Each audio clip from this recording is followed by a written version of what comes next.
More than 200 delegates from across the world gathered in Busan, South Korea, for Intergovernmental Negotiating Committee on Plastic Pollution, commonly called as INC5. Though it was apparently to reach agreement on a landmark treaty to curb plastic pollution, it sadly turned inconclusive, and the scourge of plastic pollution has been left to continue until the next meeting. While it is encouraging that portions of the text have been agreed upon, we must also recognize that a few critical issues still prevent us from reaching a comprehensive agreement. These unresolved issues remain challenging, and additional time will be needed to address them effectively.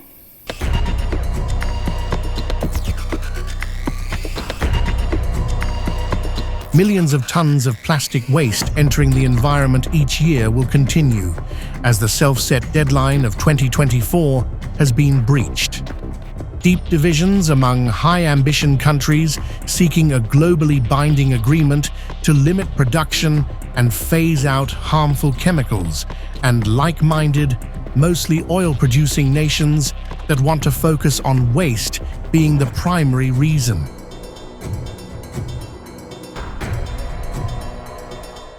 We voice our strong concerns about ongoing calls by a small group of countries to remove binding provisions from the text that are indispensable for the treaty to be effective.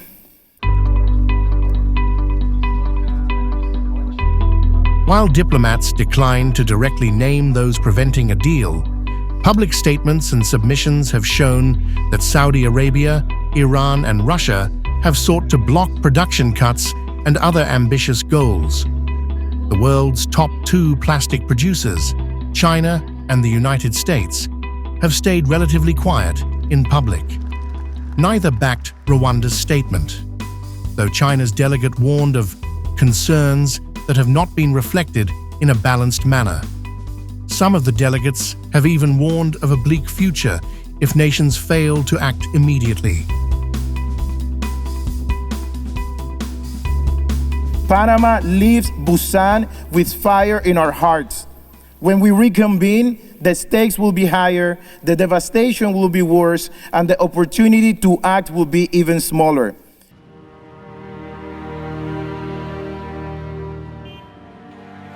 The failure of an agreement on the matter of plastic pollution is critical, as its production is expected to triple by 2060.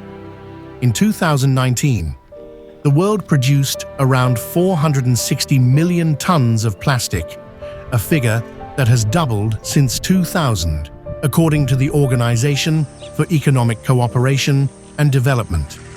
But amidst disagreements, some nations are battling plastic pollution by themselves. The Philippines, which was for long one of the world's top sources of ocean plastic, is hoping new legislation requiring big companies to pay for waste solutions will help clean up its act. We provide incentives to those who will be complying with the EPR, and then for those non-compliant industries, then we apply the stick. We have the penalties, we have the fines to be imposable to them, and then there are not only imposable fines, there will be implications on their permits. We might cancel all the permits they secured from us, like for example ECC, environmental compliance certificate or discharge permit. We can cancel it, and they cannot operate. The Philippines launched the Extended Producer Responsibility last year, the first of its kind in Southeast Asia to impose penalties on companies over plastic waste. The experiment has shown both the promise and the pitfalls of a tool which is seen as a useful measure in reducing plastic pollution. EPR has helped a lot in the sense of it's become super awareness. Companies have to comply. There's companies who want to do more than comply. There's companies who help us set up these sites and will sponsor these sites. It also has brought into light how big of a problem plastic is. I think it's been a huge help. It's still very young. It's a young law, and it's currently always changing, but we do see a lot of potential in it.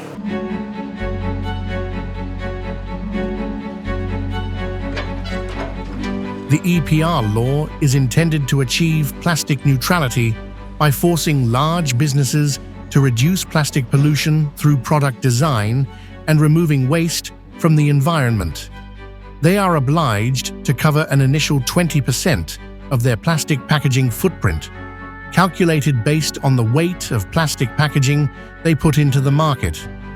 The obligation will rise to a ceiling of 80% by 2028. The law covers a broad range of plastics, including flexible types that are commercially unviable for recycling and thus often go uncollected.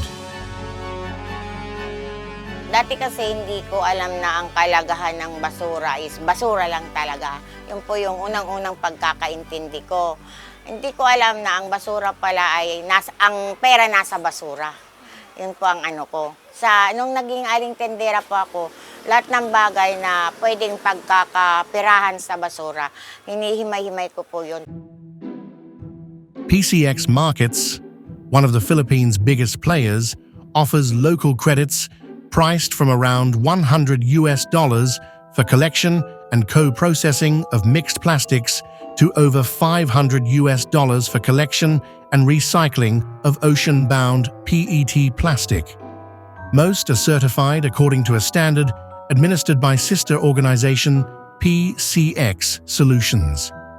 The model is intended to channel money into the underfunded waste collection sector and encourage collection of plastic that is commercially unviable for recycling.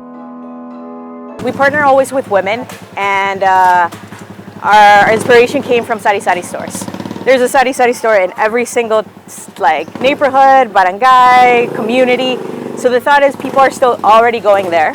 What if they brought their plastic and sold it to the sari-sari store and make a little bit extra money? So that's exactly what we do.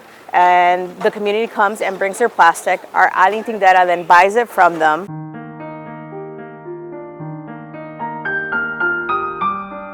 Even though the Philippines EPR law promotes the recycling of plastics, it does not, however, ban any plastics, including the popular but difficult to recover and recycle single-use sachets common in the Philippines. While companies have lined up to buy plastic credits in the Philippines, there has been less movement on stemming the flow of new plastic, including through redesign. Meanwhile, miles away, a Thai startup named Tide is working with the locals to reduce plastic pollution by attempting to create new value from old plastic collected from or near the sea. For some of the semi-nomadic Moken people who collect plastics and sell them to Tide, the ocean seems to be a never-ending supplier of plastic refuse. เก็บก็ยังมาก ไม่ไหวใช่ไหม ไม่ไหวค่ะ ไม่ไหวนะ Tide works directly with everyone in the process, from collectors in remote Thai fishing villages to carpet manufacturers in the Netherlands. While the market price of recycled plastic fluctuates, Tide pays a set rate on Ko Chang to encourage continued collection. And they sometimes take items that can't be recycled, because the island has no waste management options, so the alternative is mostly open burning. Hopefully in the future we can do more, because even 200 tons per year that we can collect, and for now I think it's just too really small part of this problem. Tide buys 6 categories, including fishing nets and common types of plastic bottles and HDPE cartons. But Thai villagers who have seen refuse polluting their shores wish there was no plastic waste in the ocean. ไม่ต้องให้มีพลาสติกจะดีที่สุด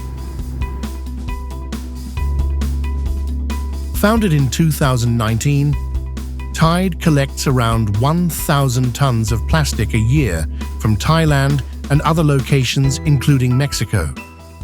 But clearing even recyclable items can be challenging. Bottles with stamped logos must be hot washed before processing. Colored plastic can contaminate recycled material, and most ink-printed labels cannot be recycled. A PET soft drink bottle might have an HDPE cap and a PVC label, creating an onerous sorting process. Sometimes it isn't even clear what plastic has been used, so Tide uses a spectrometer to work out what can be recycled. Researching plastics, we are convinced there is more than enough plastic on our world, and we should take what already exists. Because you have to start somewhere, and the more products that are being launched and prove that the quality is just the same, convince others to switch to. So we see, and we are quite convinced that we are at the beginning of a new wave.